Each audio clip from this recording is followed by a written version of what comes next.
Good evening, good evening, good evening, and welcome to Couch Conversations with the Doctors, where health is wealth. Health is wealth. Hope everybody is staying healthy out there. Definitely want to say Happy New Year to all of our viewers and our Facebook family who are here with us. To everyone that watches us and follows us here on YouTube, want to say hello to you and Happy New Year to you as well. As we always do, we're going to go around the table and begin to do our introductions. Dr. Pete is coming. Dr.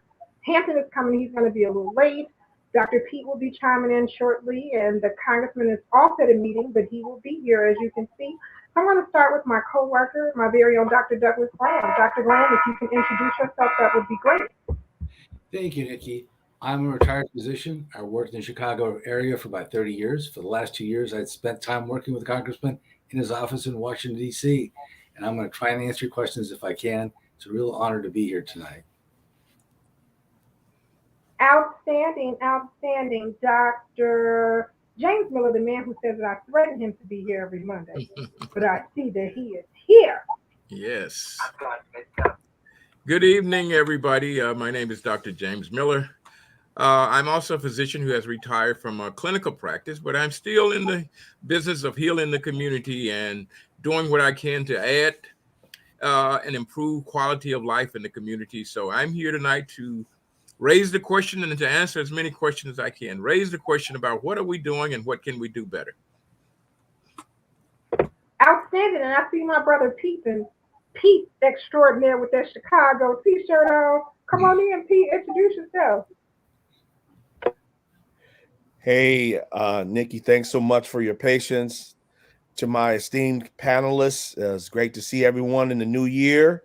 Happy New Year to everyone. And just want to make sure that the community knows, are well informed about what they need to do to better take care of themselves. Okay. The congressman stepped away for a moment. Dr. Mason is trying to get in. He's having a few technical difficulties. And Dr. Hampton is going to be running just a little late. I see Mary Ballinger is here, and she's saying good evening to everyone and have a healthy, happy new year to all. I see her here.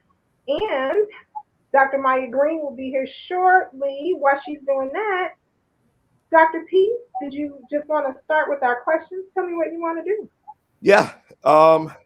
So we have a question here that says, if your There's husband... Dr. Mason.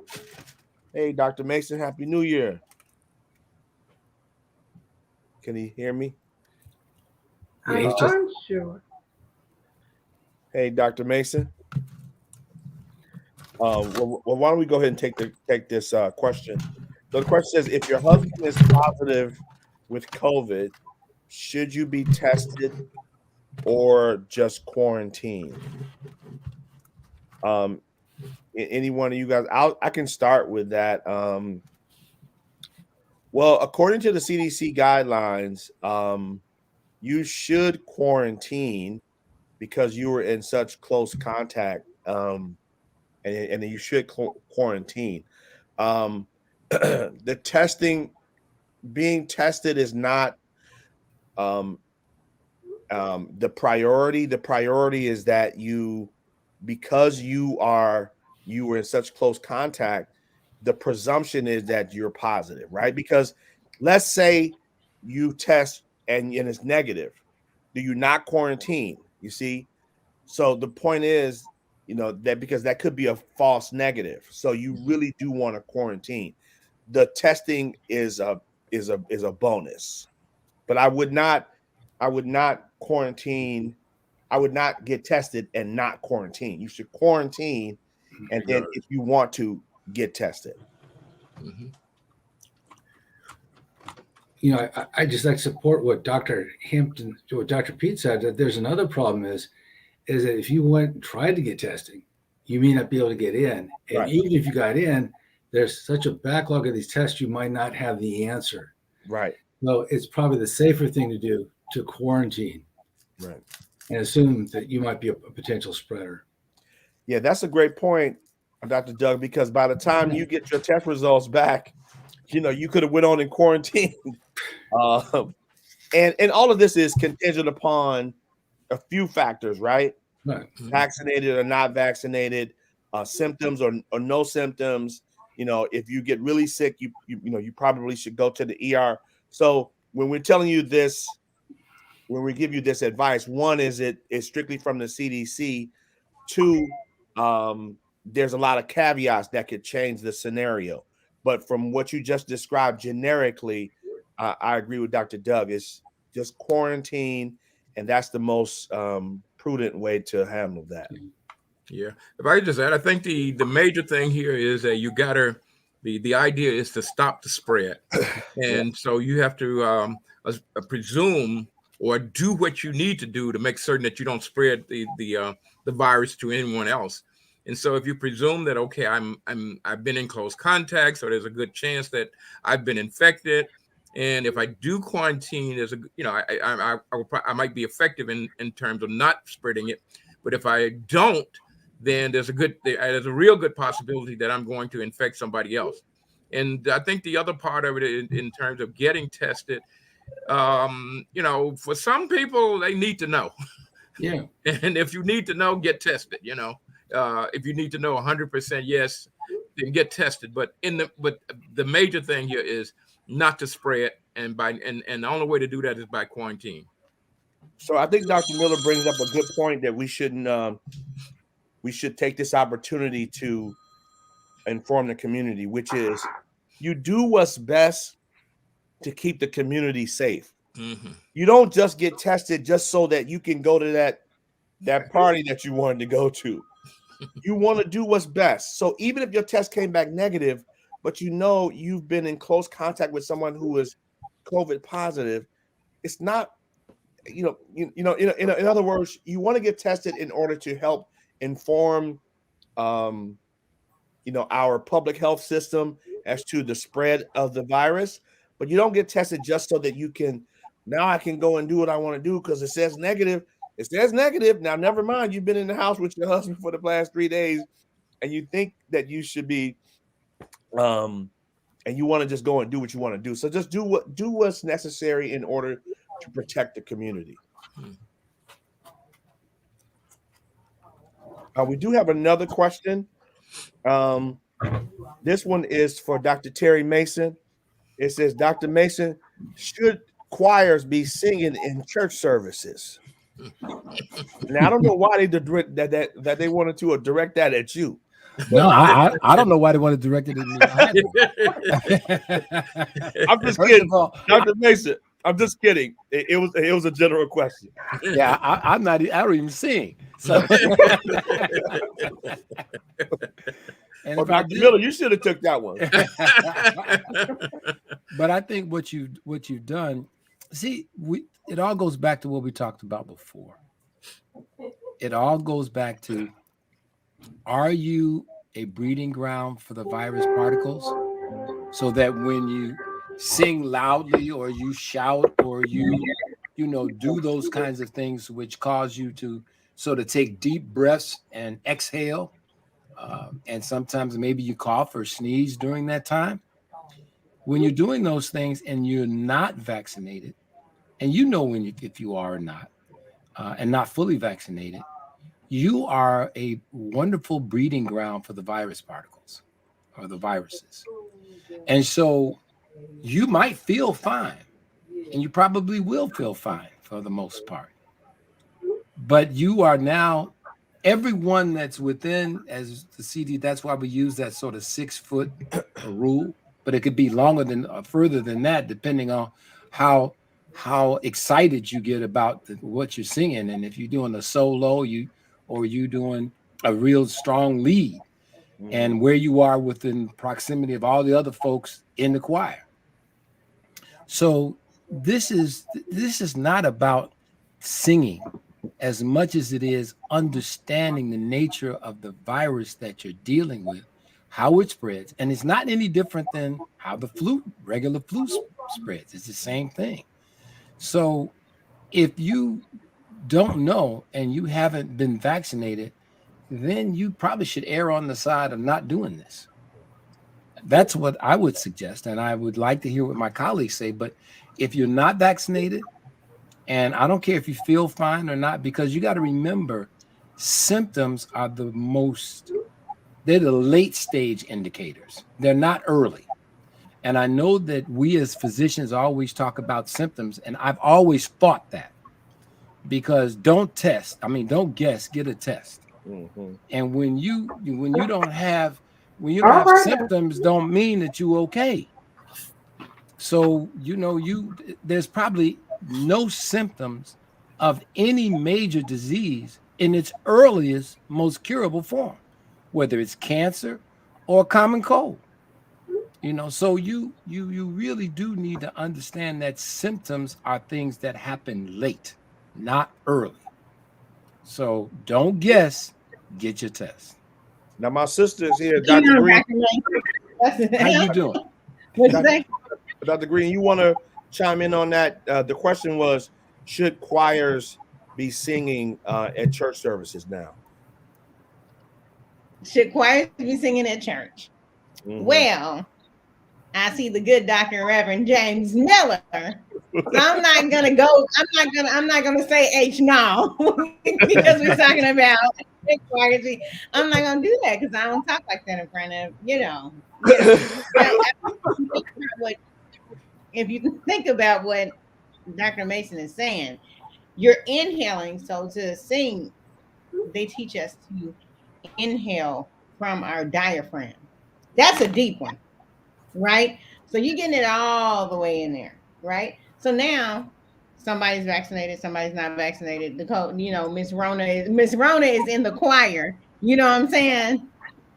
And Yes, she's singing a solo and harmonizing.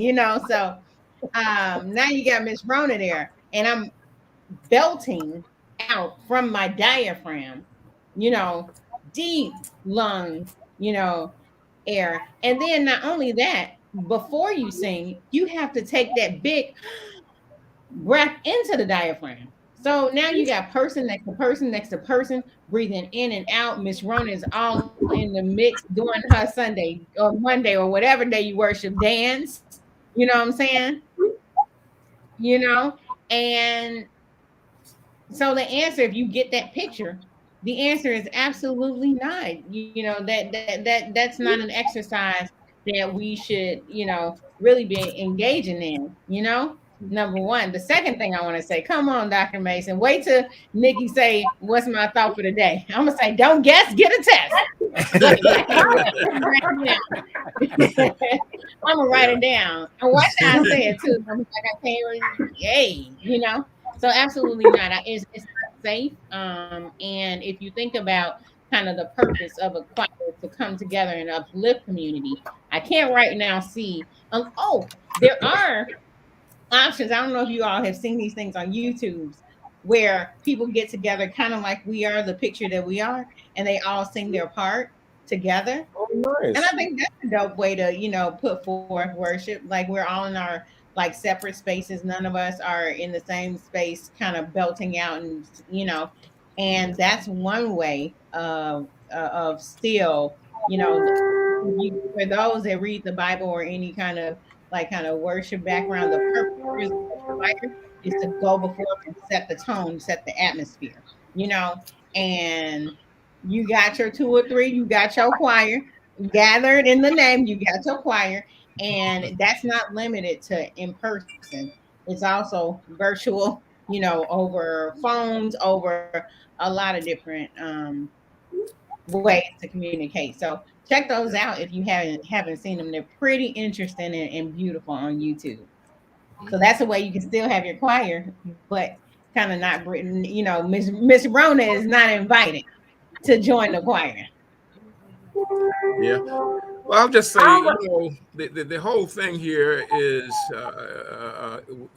the message in terms of church should be about love, and it also should be about caring for one another and for other folks other than just yourself. And I think that we keep getting back to this thing about what's normal and what is allowed, but normal is dictated by circumstances and surroundings. And we happen to be in a situation where the circumstances say that doing the things that you used to do can be very dangerous. And so So I'll say, singing in the choir has great risks of spreading the coronavirus, and so that's just a reality. And we like to be, I guess, we try not to offend anybody, but we want to also be truthful, and we want to be helpful to with the information that we have, and we don't want to give. We want to. I mean, some things sometimes the truth just hurt, and you have to deal with that. And so the thing is that in worshiping, there are many different ways to worship, and there are things that we have traditionally did in terms of our worship service. Some of those things just are not really safe to do right now, and we have to take that into consideration and adjust. And you can worship in spirit and in truth. There you go. And the truth is the light. And if you're going to sing, you better try to sing because you're happy. Because you might not be afterward. Well, definitely want to say hi to a couple of people who have stopped by, and they are here with us on this evening. To Anna Valencia, to Anna Zach Collins, to Annie Collins, to Annie Ford, who's here. Hey, Annie Ford, how you doing? To Lydia Williams, who's here with us. To Reverend C.E. Williams, that is here. To Pastor DeAndre Patterson, and to his minister of music, Buster Woods, who kept asking that question about the choir singing. I hope they answered that question really good for you. I hope they answered. To Fritz Katie, who is here watching with us on this evening. To James Steve, who is here with us on this evening. Mary Ballinger, who's here. Dorothy Murray says, Happy New Year. Looking forward to the new 2020 and sharing the community and family so much. And thank you. Linda Johnson is here. She's saying good evening, everyone. To Mary Ann Jackson, who is here. That's Judge Mary Ann Jackson. She says good evening, all. To everyone who's here, thanks, Mary, for talking about my Pam. Thank you so much. To Walter Jones, who is here, Reverend Walter Jones, he says, why is COVID testing less available than vaccines or vaccinations? And DeAndre also preaches, so he understands both parts. and I must say that, nobody sings quite like him, but I'm sure they put that on hold for a minute. Matter of fact, I was with him Christmas Day. We were at Push Excel, and DeAndre and Reverend Jackson and Reverend Jeanette Wilson and Pastor Hatch, Pastor Ackley, and a few other folks, and we couldn't do our traditional trip to the jail where we've gone for more than 30 years every Christmas, but we just had a little panel discussion. So if you can't do one thing, do something else. And I was someplace the other day, they said just wave your hand. They couldn't do the other stuff, so they just gotta wave your hand. But you can find a way around it. So Walter says, why is COVID testing less available than vaccination? So the news has been sharing that there's the tests are low, that we're having some issues with some tests. The news has been sharing that. I don't know if anybody has some direct feedback on those, of why the tests why we have a testing shortage right now, because that's what we're suffering from. We are having a small testing shortage right now. Well, I can start by just saying, without dancing around the 300-pound gorilla in the room, this was poor planning. That's plain and simple, poor planning. I think in addition to that, I do think that there was a lack of, so depending on what communities you're in, there's a lack of everything. There's a lack of fresh fruit and vegetables. There's a lack of safe places to walk and to to exercise. So you got two things. One is the social determinants of health playing a role here, which they always do. That's the environment that people find themselves in, that sort of breed the lack of or ill health. But then also you just have a public health infrastructure that did not plan appropriately for this pandemic. Well, let me ask a question of the doctors. I mean, we've done what we've done as a country. We've had people making decisions that have been made. We couldn't stop the creation or the emergence of another variant. I mean, we just don't have that kind of control. People have had all kind of different experiences in terms of having the vaccine and still being diagnosed positive in some instances. How optimistic can people be? You know, I saw this movie that the world was coming to an end one time. And, you know, those of us who read the Bible, we've read in the book of Revelation, 21st and the 8th, that every liar, that's why I try to stay away from people that I consider not telling the truth. We learned earlier that in the book of Revelation, it said the 21st and 8th, that every liar would have his her share of the lake that burns with fire and brimstone. And that's kind of the world moving to climate change and what we've done to the climate.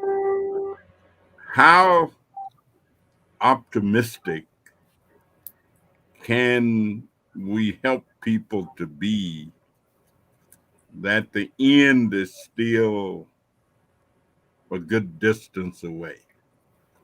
That there's still hope. Is there hope for the world? Is there hope for us? Is there hope? And so how do we help people feel that way? That we're gonna be all right. That when the day is done, we still gonna be all right. So Anybody? I'll start. And so one of the things I think about is that we live in the internet age where we expect everything to be instant. And I can go on Amazon and I can get a tool and it's going to be there tomorrow.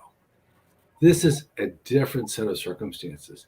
This is kind of like long, protracted obstacles and conflicts. However, the way that I would look at this isn't necessarily where we're at, but how far we've come. Because a year ago, facing this virus, we didn't have vaccines. We didn't have monoclonal antibodies. We now have antiviral pills that you can take. And we didn't have this kind of rather incredible international collaborative research that's going on across all the borders. So I wouldn't say that we're out of the woods yet, but I would feel like there's going to be light at the end of the tunnel, because a year ago, we didn't have the same success in treating people who are critically ill that we do now. And we have vaccines that may not keep you from getting sick, but they're going to keep you from getting into the hospital. So there is progress there. It just isn't at Amazon speed. And the fact is, this virus has a leg up on us.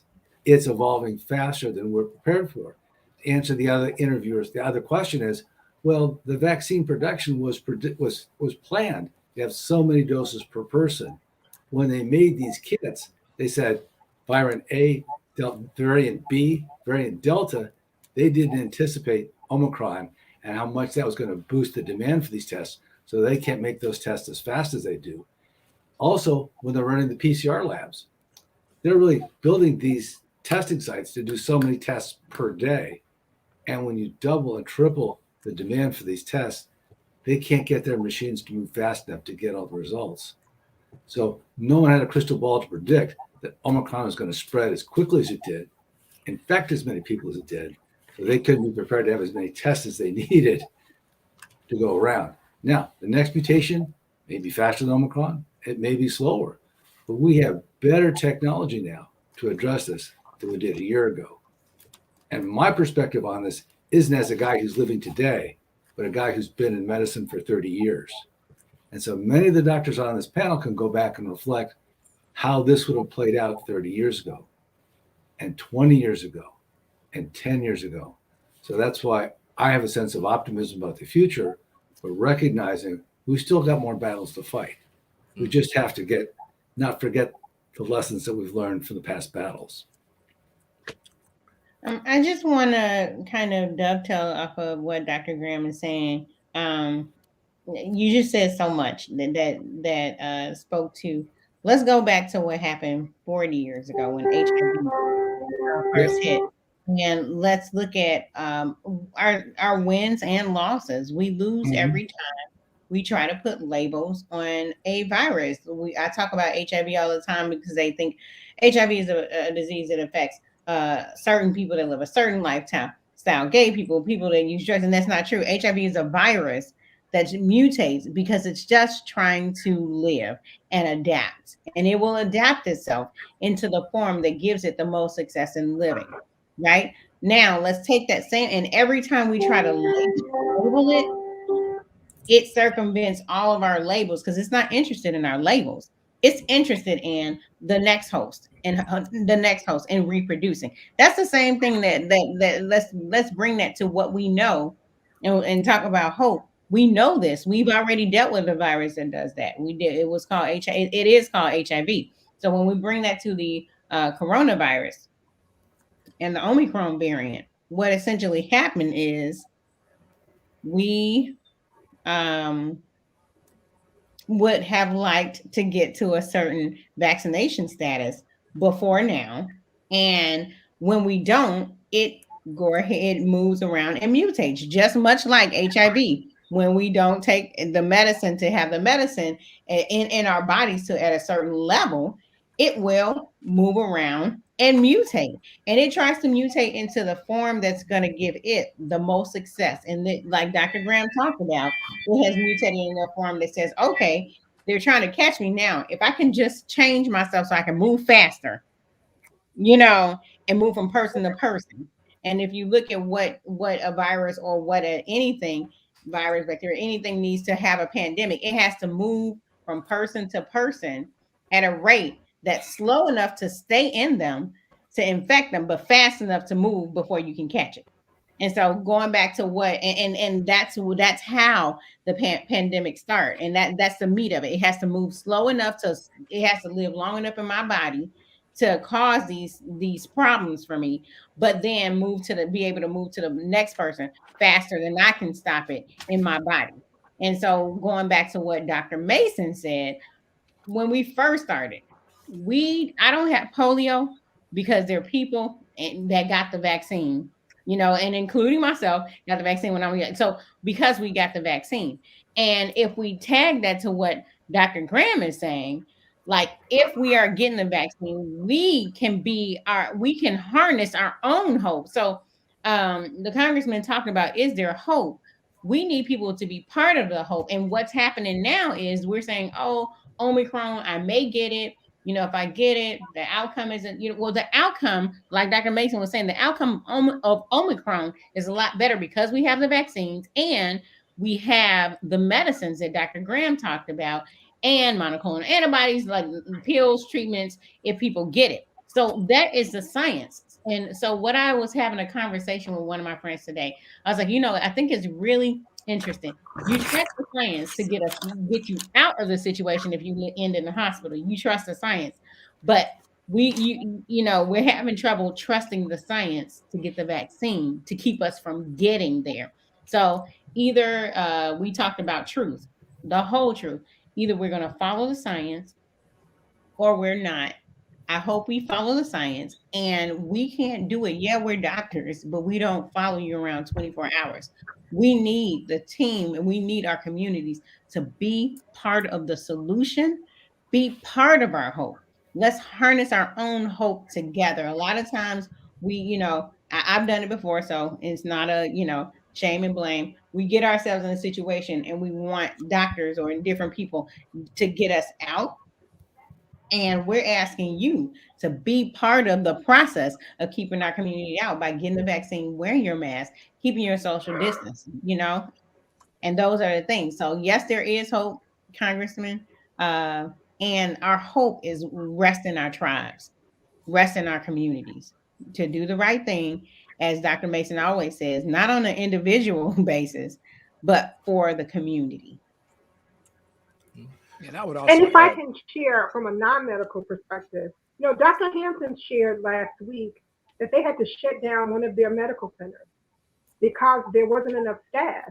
We have to remember that one of the reasons why it's couch conversations with the doctors was so you can be comfortable to speak with these doctors who actually keep you healthy.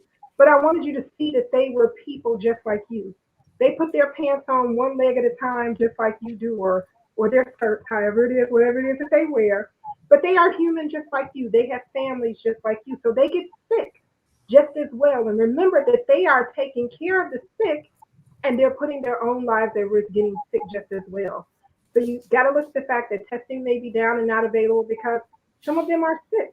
So the staff isn't there to actually perform all the testing that may be needed. So we can keep our doctors and our healthcare professionals there to take care of us.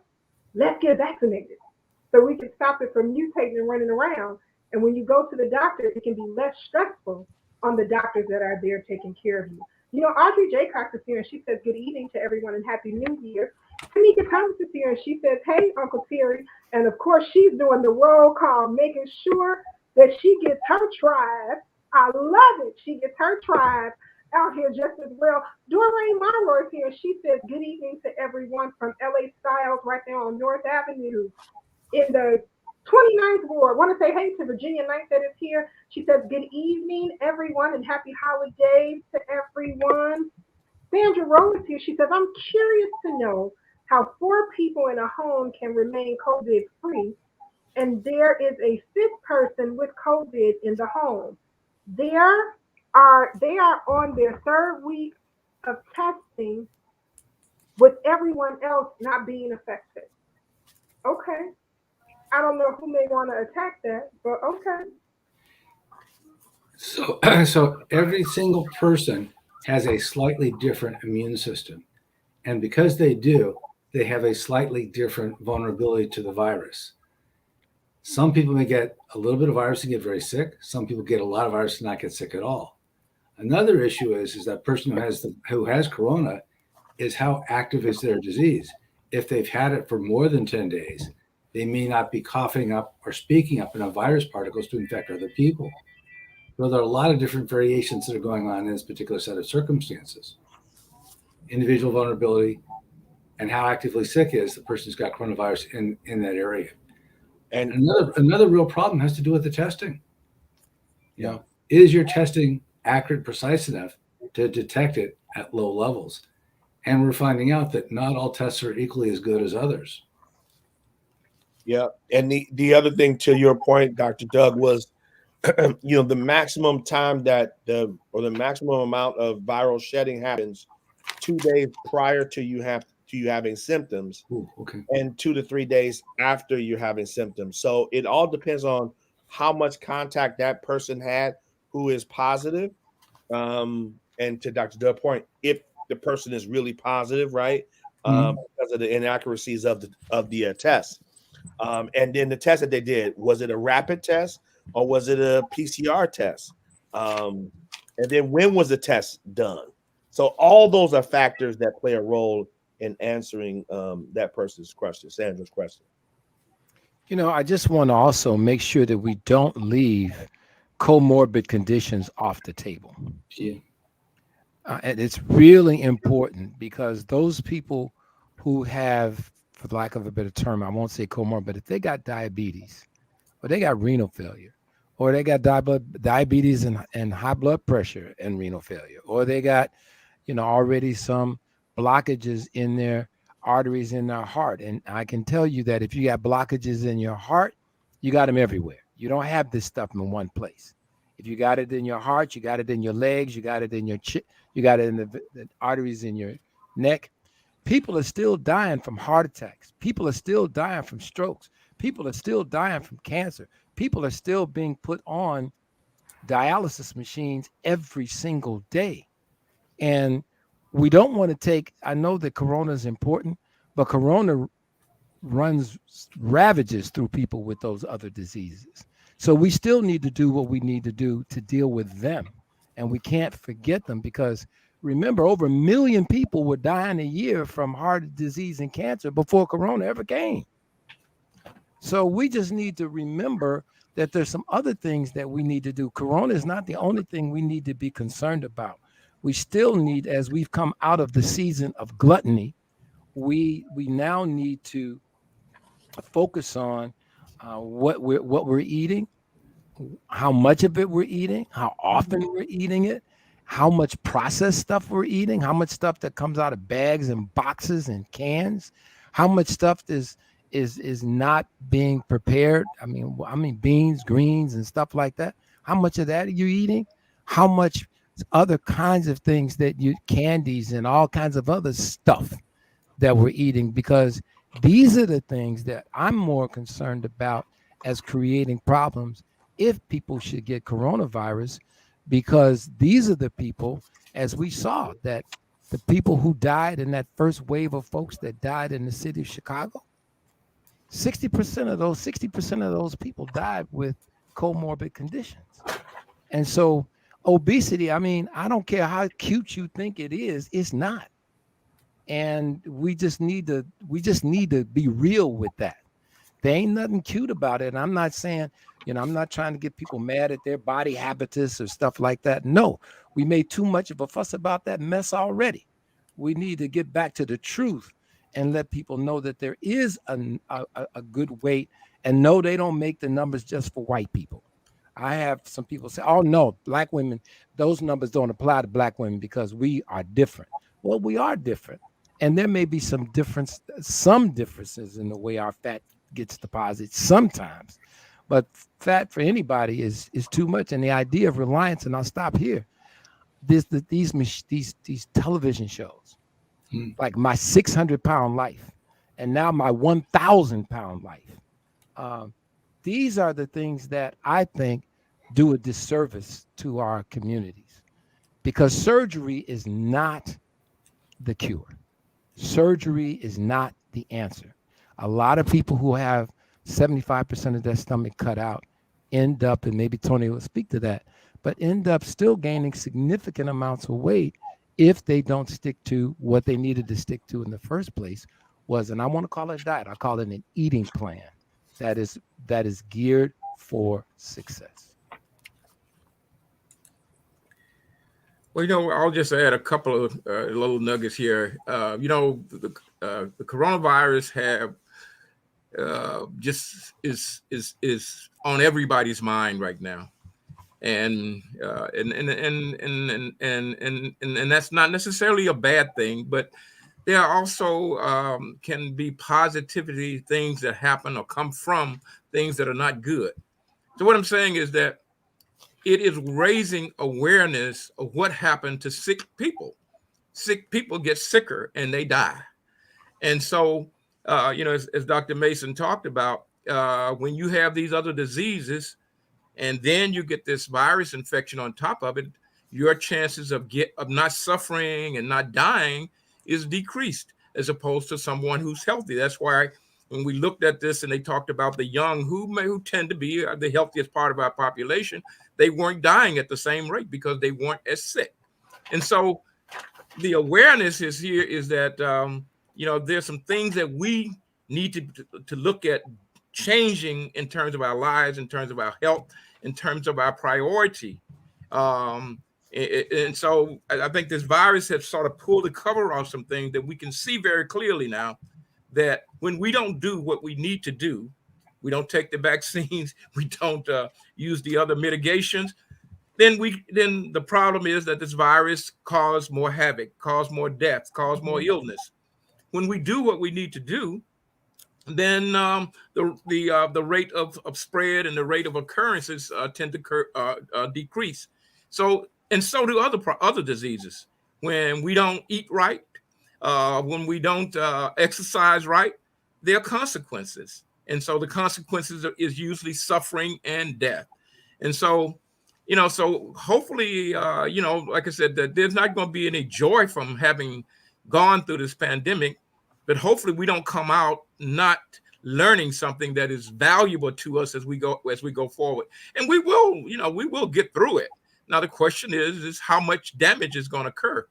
The longer the virus lives or lasts, the more damage is going to occur, which means there's going to be more people that we lose, more people that get sick, more people end up with problems that will continue in their lives. So, so we always, when we look at it like this, there's a phrase that we always use, like when we say something is easy, we say it's like a hot butter going through a hot knife going through butter. And so that means that there's no resistance here. And then there's a sharp edge. So if we create situation where there's some resistance to this virus, then it won't be as effective in terms of doing what it wants to do, which means that we have to have some fight against it. And so this is a war, people. and in war, you have to be prepared. If you're not prepared, the enemy will destroy you. And so we have to use those tools and whatever we have that will help us and prepare us to be able to resist our enemy here, which is this virus. The vaccine is the number one tool that we have, and we have to use that. And we have to use common sense and good sense in terms of making the proper decision that we have. And so, so hopefully, that we don't just deal with the down part of how our lives have been changed, because just as the coronavirus has changed our lives, so does renal failure change people's lives. So does heart failure change people's lives. So let us learn this from this lesson. This is a real. We're paying a high price for it. So let us not lose that in the battle. I just wanted to add, because I don't want it to sound one-sided, that it's not just women. Men are overweight too. And we have, when I was in practice, one of the earliest signs of this inflammatory problem having a systemic impact for men is erectile dysfunction. So, and I won't get to that tonight, but I'm just saying that that's one of the things. And so I don't want the women to feel, and I don't want to leave the children out either, because we've got some big children, male and female, and it ain't cute. It ain't cute. And we need to get that kind of thinking out of our heads, because we're setting those kids up for failure later. And it's important. We don't have time to go into how we're doing that, but we have got to start turning the tide on that, and the kinds of things that our children, not only the physical diets that they're on, but the mental and spiritual diets that they're on as well. Because the stuff that they're learning from the internet and from Chat Snap and whatever, all those other things that they Snapchat, maybe whatever it is, those things are feeding poison to the minds and spirits of our children. And they're seeing things and acting out things that they would probably never do if that weren't there. And like a parent who sees what can happen to their baby before they touch the hot stove, most of the clinicians on this panel they see things that you can't see because life experience has taught us some valuable lessons. I remember that movie, The Sixth Sense, The Sixth Sense. And the little child, he can see dead people, right? Well, we can see sick people. Sometimes I have to hold myself back when I'm at the barbershop, and I can look at a person and literally diagnose a medical condition. I want to say something so bad. And my barber has to hold me back saying, "You're not at the office, doctor." And I think that, we can predict what's going to happen. So we already know, and I can already tell you in our health system, it's still the unvaccinated that are in the hospital. That hasn't changed. So we know who in front of us who doesn't change their lifestyle, what's going to happen to them if they get sick in terms of probability. It doesn't guarantee anything. There are plenty of people who are unhealthy who find a way to not get extremely ill. But when you look at the preponderance of evidence in terms of the majority will struggle. So even with that in mind, we also can predict what's going to happen with this pandemic. It's not a mystery. We've been through this in different ways with other pandemics. We already know that COVID-19 is going to become a seasonal virus. This is something that's going to eventually settle down. And a year or two from now, it's just going to be like the flu or pneumonia. We're going to get vaccines, and maybe the people who are ill, maybe the only difference is that the people who get ill, we may ask that they wear masks, and we don't really do that for flu and pneumonia like we probably should have. So that's going to happen. We're going to have more of our babies vaccinated in the future compared to our current state. We're going to have annual boosters. That's what's going to happen. So in the next year or two, that's what's going to happen. We already can see that. But what we also can see is if we don't make improvements in terms of getting more people vaccinated, there are going to be more casualties that didn't have to happen. It breaks my heart when I've even just going back to metabolic health and taking care of your body, not being obese and things like that, and diabetes and hypertension. The number of people I've had conversations with who have heard me say the same thing over and over again. And thankfully, a large percentage of people actually hear that message and change, thankfully. But then when you get that family in front of you who, maybe they're in their 50s and maybe the husband just had a massive stroke. And maybe that massive stroke has limited his ability to move the right side of his body. Or had a massive heart attack or some other event. And for the most part, he'll never be the same. I mean, he'll do okay. He'll rehab, and if it didn't kill him, but he'll never be that independent man that wants to carry his family and vice versa. So what we're trying to do, because we have a sixth sense also, is we're trying to give as many people out here who are willing to hear that message an opportunity to maybe this episode, maybe last week's episode, maybe next week's, maybe they'll hear something that'll trigger them, that'll inspire them to say, you know what, it's 2022, and I think this is going to be my year. I'm tired of being sick. I'm tired of my family being sick. I'm tired of hearing about, going to funerals that I didn't have to go to. And maybe this is their moment to embrace. That's why we're going to come to this forum every single week until we get more and more people to hear that message. It's very frustrating when you have the sixth sense and you know what's going to happen to people, and it breaks our heart almost with tears in your eyes to know that people have an opportunity to change their lives. So I just really wanted to say that because I think we know what's going to happen, and I just want you guys to hear that message so you can make some changes as well. Dr. Hampton, we had a question about vitamins that you talked about last week. Yeah. Can you share again which vitamins are helpful in terms of strengthening your immune system? Yeah. Well, again, I will echo Dr. Mason's sentiments again that the number one vitamin is the one that you consider lifestyle. There really is no vitamin that is as good for your immune system as getting enough sleep, as reducing stress, as reducing the inflammatory foods in your diet, eating whole foods, real foods. And if you eat real foods, you're going to be okay. What's an example of an inflammatory food? What Woo-wee. How much give me time do two. you have, Brother Pete? No, but really, I would go as far as to say if it's processed, right? Now, the thing that is really tricky about process, what does that mean, right? I would argue flour is processed Mm. because it's you took wheat, and we probably shouldn't even be eating that anyway. That's just my opinion, because before they invented meals were we eating wheat, right? But you take something that you highly process and you turn it into a substance that we call food.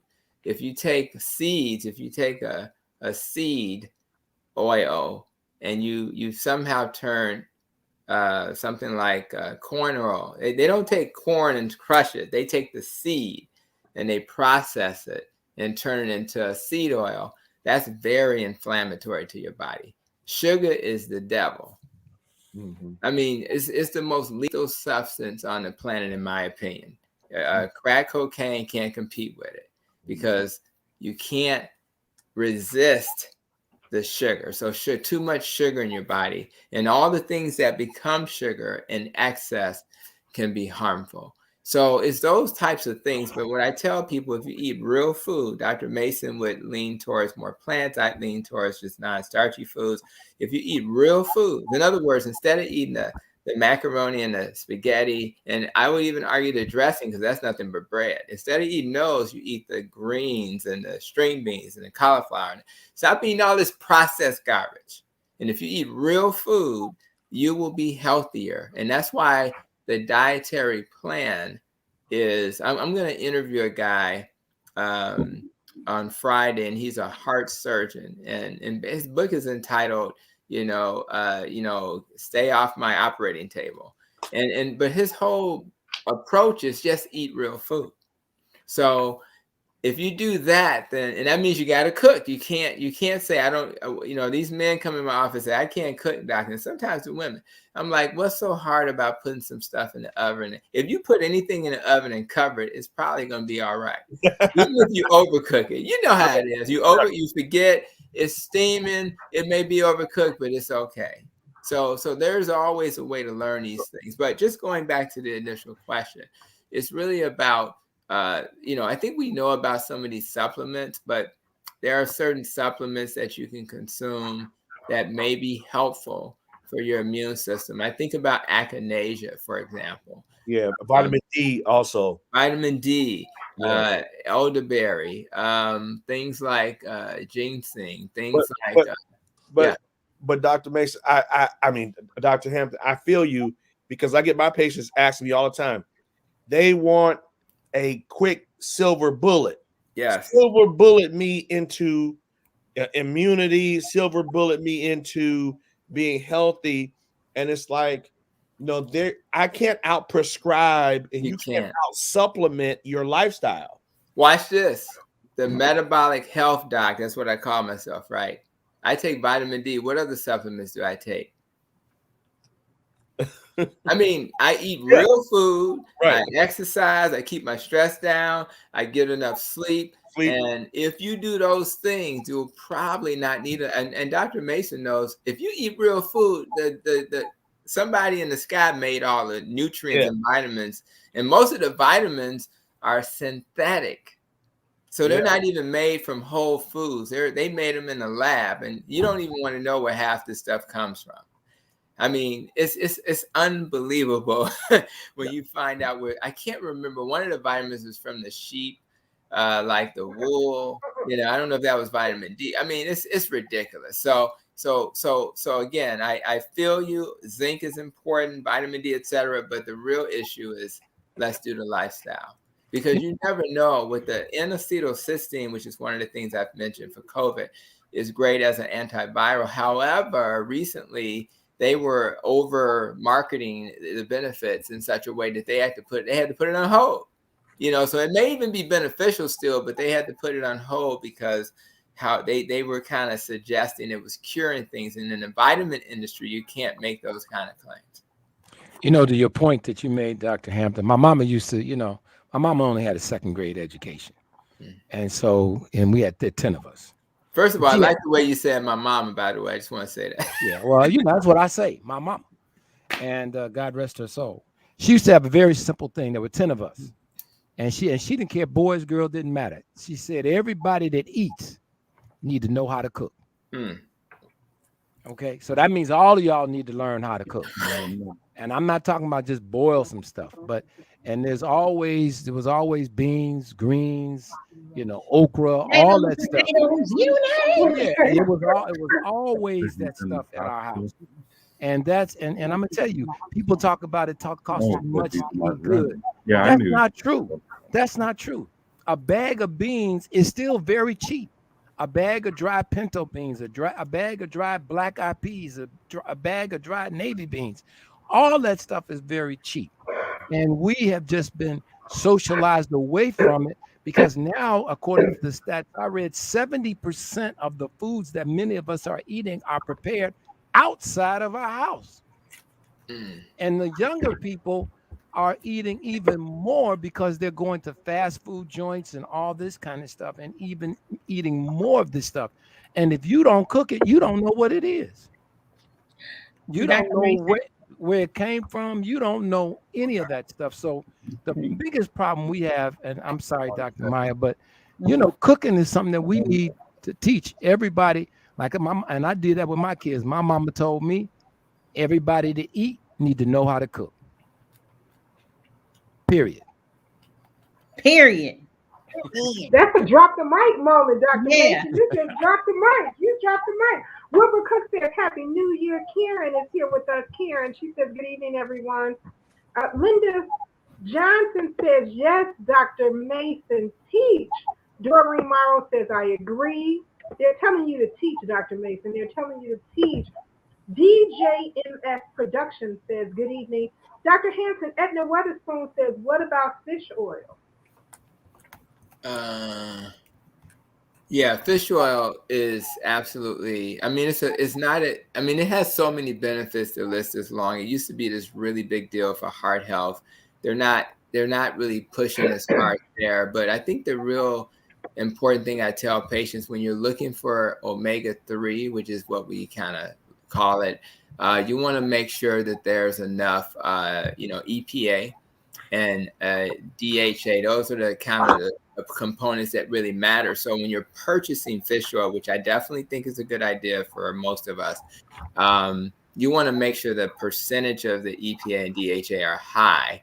That's kind of reflecting the quality of the oil. And if the oil quality is high, it's going to be important. Obviously, you want to get oils that don't have too much mercury and things like that. So I think that's an okay supplement.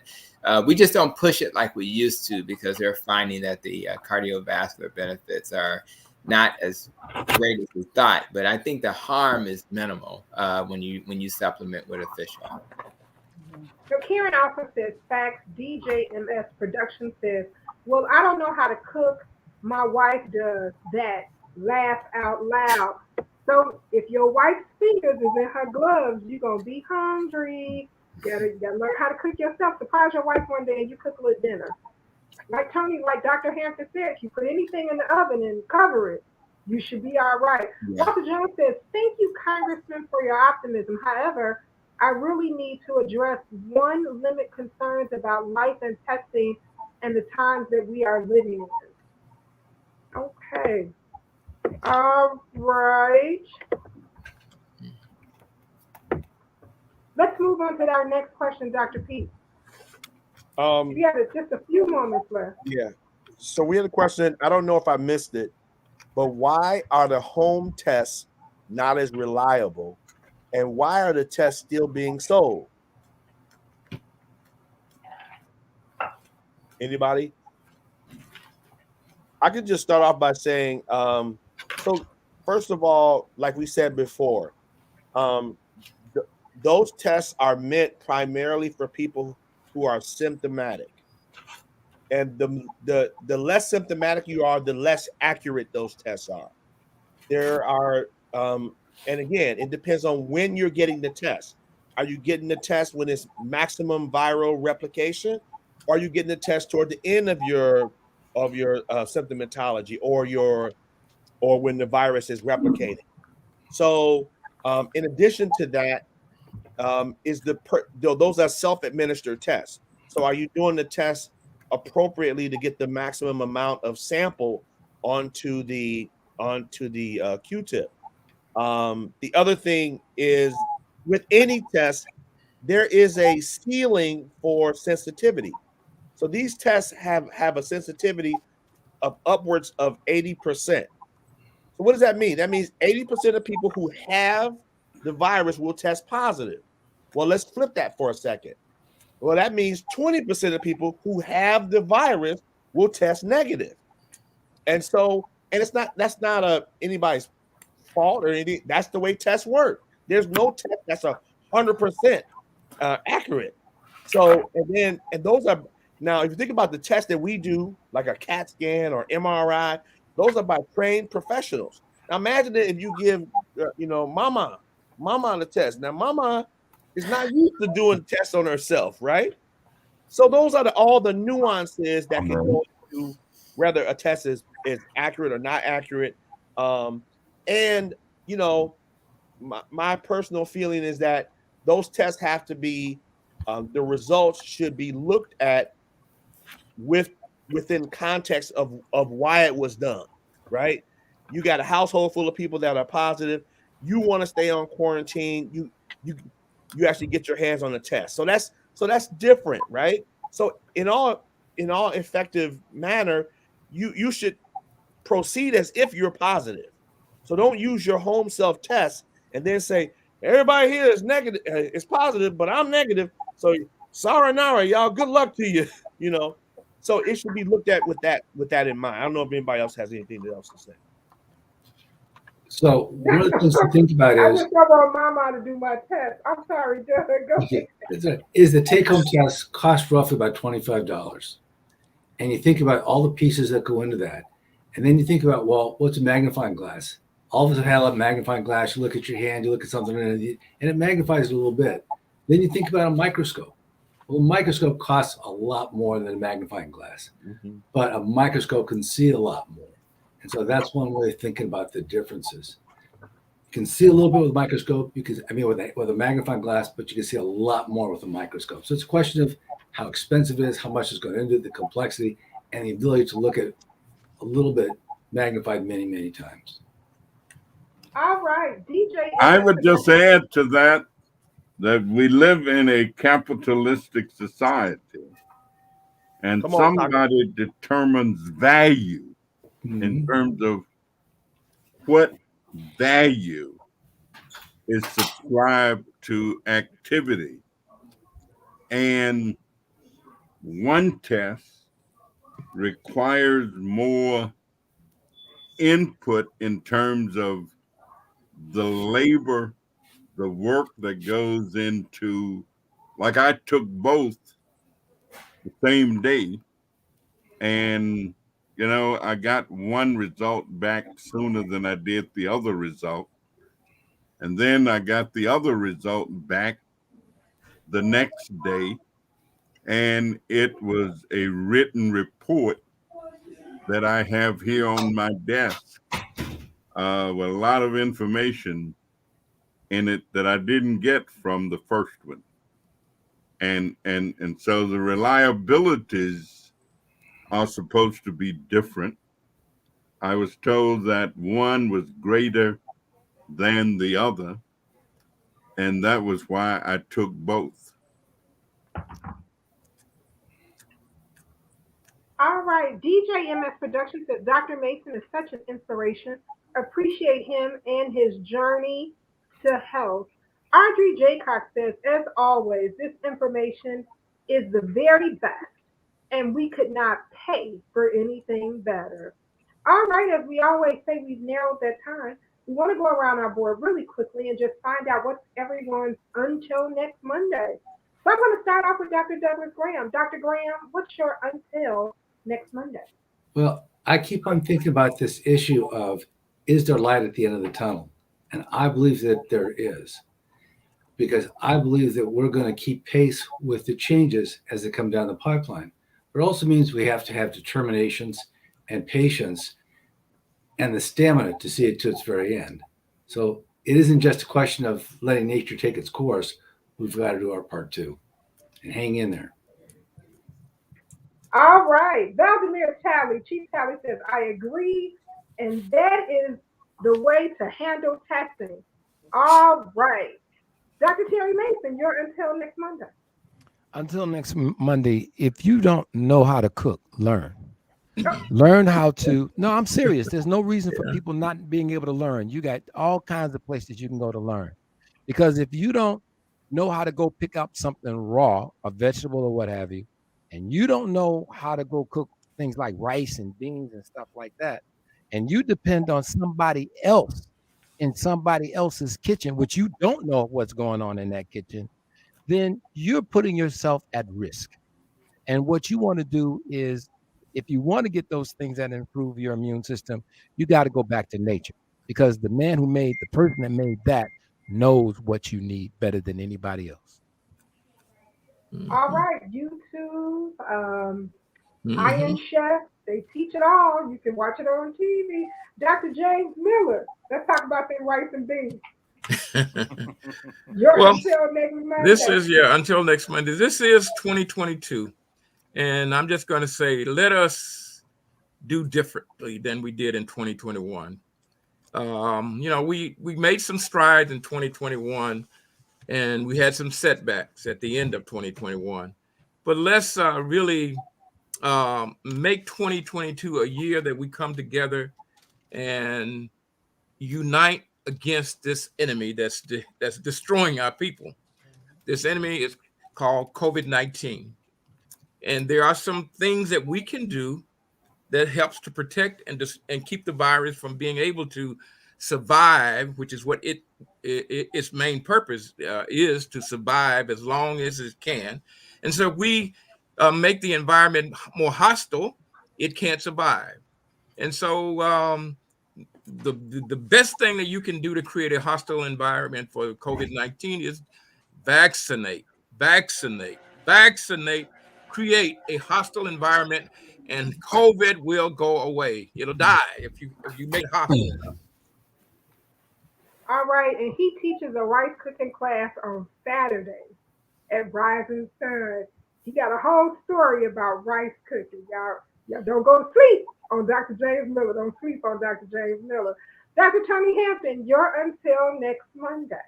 Let's start the year off optimistically. I think we have a lot to be thankful for. We're going to pray for the lost souls we've lost, but I'm actually optimistic about the new year. I achieve great things every year because I set goals. I look at what I could have done better, and I promise myself I'm going to do better. So I want everybody who's here checking us out tonight or listen to this later, make this your year. This is your year. There's no reason why you're any less capable than the person that you're looking at who's successful. You're just as capable, same number of hours every day, same abilities. All they decide to do is to actually act on their dreams and their vision. So make sure that this is your year. And I promise you, if you do that, you're going to find yourself in a much better place 12 months from now. So let's do it. All right. Dr. Pete, you're until next Monday. Yeah, so I was talking with a friend of mine, and we were talking about habits and holding yourself accountable to those habits.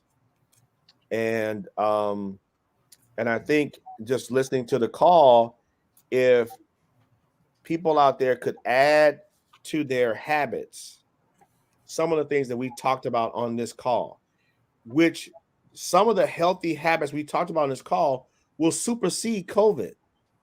If you do some of these things, it'll not just get COVID, but it'll get heart disease, cancer. It'll get a bunch of these things. So paying attention to your sleep, getting more sleep, having less stress, laughing, not just taking tablets of vitamin C and vitamin D, but eating the foods that produce the vitamin C and vitamin D.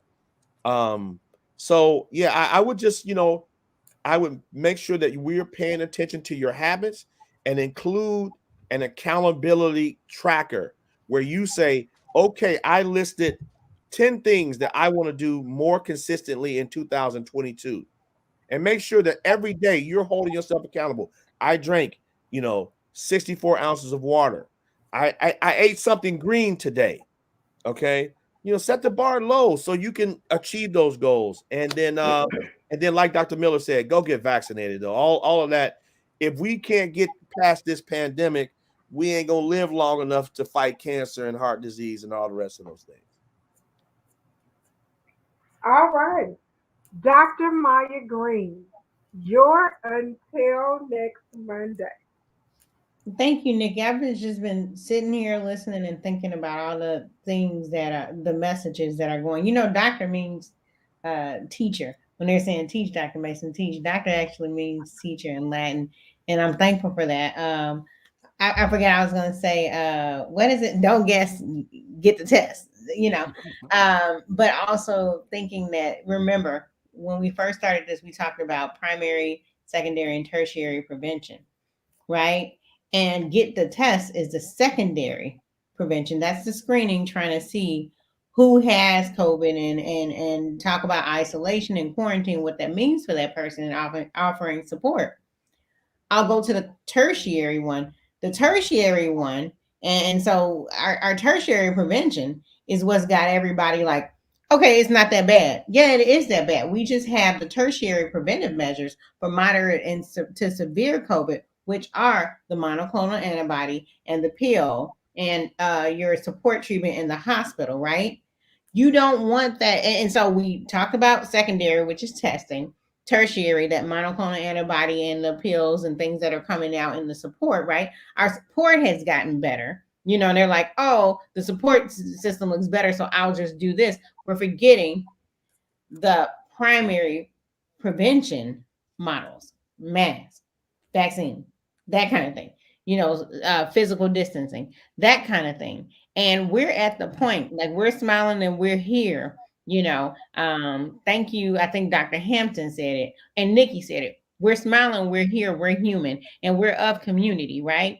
So, we think it's odd sometimes when the doctor says, yeah, I took care of you, community. I need you to take care of me. There's a big gap in the mental breakdown of our community at this point because there are people getting tired. Yes, we have hope. Yes, we can get through this. We need you, community, to be part of the solution. We are calling you to action. And we talked about, Dr. Hampton or Dr. Pete talked about bars. And I just want to call to action that we raise the bar now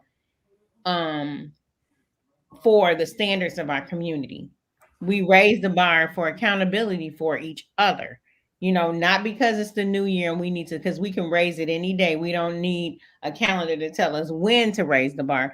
We raise the bar because we need you and we call you to action to be part of the solution for our community, for our wellness and for our wholeness. It's very interesting. I mean, this hour I've spent in deep thought, right? And we have so many people talking about, oh, I don't trust, the vaccine. I don't trust this, but every day we go out and we eat those things made by other people who just have years of demonstration that they have nothing invested in our community except to take the money out. We go to McDonald's and tell you, we don't care. We're not even interested in making healthy burgers. We're a real estate company. They wrote it down. You can look it up.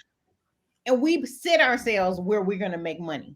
And we'll go and we'll eat that. We'll put that in our bodies 3 times a day, sometimes 4 times a day, 5 times a day, and here we are, making what is convenient, taking what's convenient for us to think, convenient thought patterns, and saying, well, I don't trust this. Well, I'm going to trust this.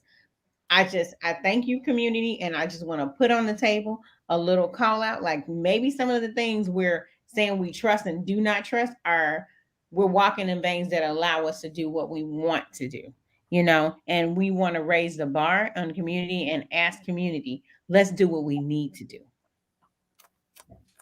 So as we remind everyone that health is true wealth, we also want to remind you of these 4 things that we want you to do. 4 things we want you to do. 1, we want you to mask up. So remember to wear your mask and to wear your mask properly. That's over your nose and mouth, both your nose and your mouth, not just your mouth, over your nose and your mouth. We also want to remind you to wash your hands.